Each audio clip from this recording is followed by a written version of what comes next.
और चलिए अब बात भगवान राम की नगरी अयोध्या की कर लेते हैं, जहां पर राम मंदिर के निर्माण के अलावा राम जन्मभूमि के कायाकल्प की कोशिशें भी लगातार चलती जा रही हैं। इन कोशिशों के तहत ही अयोध्या नगरी को सजाने और संवारने का काम भी किया जा रहा है। भारत के सबसे लोकप्रिय धार्मिक पर्यटन स्थल बनने की राह पर चल रही अयोध्या में कई परियोजनाएं अपने अंतिम चरण में चल रही हैं, जिनमें 5 प्रोजेक्ट खास है, जिनमें रामनगर की तस्वीर बदल जाएगी। इन 5 प्रोजेक्ट्स में रेलवे स्टेशन का पुनर्विकास शामिल होगा, अंतर्राष्ट्रीय हवाई अड्डे पर बनने वाले विकास कार्य भी आपको दिखाएंगे और तमाम तस्वीरें आपके सामने होंगी। इसके अलावा अयोध्या बाईपास का निर्माण भी शामिल होगा, सभी मार्गों का चौड़ीकरण भी इसमें शामिल है। इसके अलावा राम पथ, जन्मभूमि पथ और भक्ति पथ का निर्माण कार्य भी तेजी के साथ चलता जा रहा है।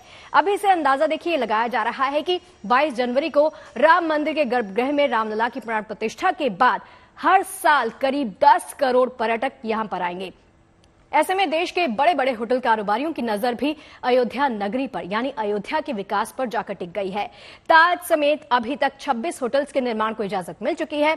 इतने बड़े पैमाने पर चल रहे निर्माण की वजह से जलवायु परिवर्तन का खतरा पैदा ना हो, तापमान में किसी तरह की बढ़ोतरी ना हो, इसके लिए अभी से पुख्ता तैयारी भी की जा रही है। यानी अयोध्या के विकास के साथ पर्यावरण संरक्षण की भी तमाम कोशिशें अभी से जारी हो गई हैं। अयोध्या में चल रहे 32,000 करोड़ से ज्यादा प्रोजेक्ट के मौसम पर क्या असर पड़ेगा, इसको समझने के लिए हीट मैपिंग का भी सहारा लिया जाएगा। इसके लिए अब्दुल कलाम टेक्निकल यूनिवर्सिटी यानी AKTU की faculty of architecture and planning इस मामले के विशेषज्ञ और बेल्जियम संस्था वीटो के साथ मिलकर हीट मैपिंग भी करने वाली है। और चलिए आपको समझाते हैं कि होने कैसे वाला है। 2 आयामी डाटा जो है वो विजुअलाइजेशन तकनीक के जरिए अयोध्या के अलग अलग हिस्सों में तापमान की जानकारी को जुटाया जाएगा। हीट मैपिंग तकनीक जो है इसकी मदद से, इसकी सहायता से इन इलाकों के तापमान को समझने में काफी हद तक सहायता भी मिल जाएगी। जहां पर इंफ्रास्ट्रक्चर डेवलपमेंट के लिए बड़े पैमाने पर निर्माण हो रहा है, इन इलाकों में कंस्ट्रक्शन की वजह से बढ़ने वाले तापमान पर काबू पाने में काफी हद तक सहायता मिलेगी। साथ ही साथ यानी हीट मैपिंग के जरिए जो डाटा जुटाया जाएगा, उससे ये पता चल जाएगा कि अयोध्या का कौन सा हिस्सा कितना गर्म चल रहा है। उसी डाटा के जरिए निर्माण के दौरान होने वाले कार्बन उत्सर्जन को कम करने की योजना बनाई जाएगी, ताकि अयोध्या वासियों को गर्मी से भी जल्द राहत मिल सके। दरअसल अयोध्या में राम मंदिर के तैयार होने के बाद श्रद्धालुओं और पर्यटकों की संख्या कई गुना बढ़ जाएगी। उससे भी कार्बन उत्सर्जन बढ़ेगा, जो फिर गर्मी बढ़ाने के लिए किसी न किसी हद तक जिम्मेदार जरूर होगा। रामनगरी अयोध्या में भव्य और दिव्य राम मंदिर का निर्माण तेजी से चल रहा है, तो वहीं पर रामनगरी की प्लानिंग और हीट मैपिंग का काम भी शुरू हो रहा है। और इसको AKTU की department of architecture and planning कर रही है। और उसके लिए हमारे साथ बात करने के लिए प्रोफेसर वंदना सहगल हैं, जो डीन और प्रिंसिपल हैं। मैम, ये जो काम है हीट मैपिंग का, ये क्या एग्जैक्टली है और वो कितना इम्पोर्टेंट है?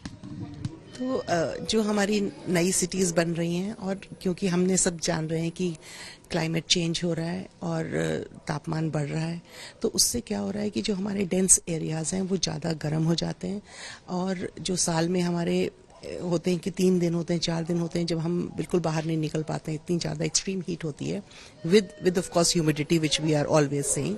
सो what we are saying is that अब वो दिन और ज़्यादा बन जाएंगे, बहुत ज़्यादा हो जाएंगे। सो उसको कम करने के लिए we are using technology to map an area कि यहाँ पे इतना हीट स्ट्रेस यहाँ पर हो रहा है इस घने इलाके में, और वो धीरे धीरे जैसे ही उसको हमें डाटा मिल जाएगा तो वी कैन ऑल्सो प्लान कि जब ग्रीनफील्ड एरिया है तो हम थोड़ा दूर बनाएं और उसको कैसे प्लान करें। सो उसके हिसाब से कल जैसे ADA के यहाँ पे वाइस चेयरमैन थे, ही टोल्ड अस दैट उन्होंने बिल्कुल सोलर सिटीज़ बनाई है वहाँ पर कि वो सोलर से चल रही हैं, तो they are not taking out, carbon नहीं ज़्यादा निकल रहा है, तो वो कार्बन को हमें मैनेज करना है। And so it is just a method to pre plan and by using technology, as simple as that.